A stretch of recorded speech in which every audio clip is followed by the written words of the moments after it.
Ассаламу алейкум. Бұл кітапшадағы 10-шы тақырып ол жеткізу. Пайғамбарымызға жаратушымыз алғашқы аяттарында оқы деген, жеткіз халқына аяттарымды дегендей, алайда пайғамбарымыз оқи алмаған соң оқи алмаймын деп жауап қайтарған. Библия кітабында бір шумақтарға тап болдым.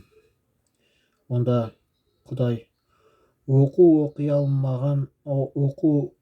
алмайтынға өз кітабымды тапсырамын, оған оқы дегенде оқи алмаймын деп жауап қайтады.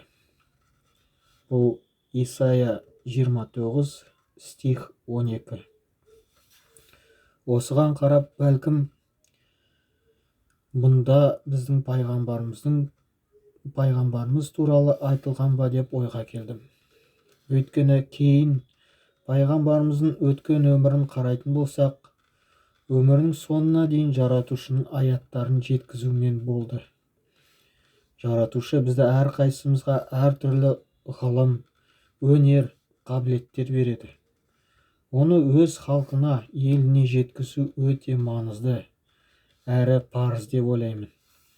Ол халықтың ертеңгі келешегі білімді болуы, өнерлі болуы, кәсіби қабілетті болуы және тағы басқа жағдайларға әсер етеді.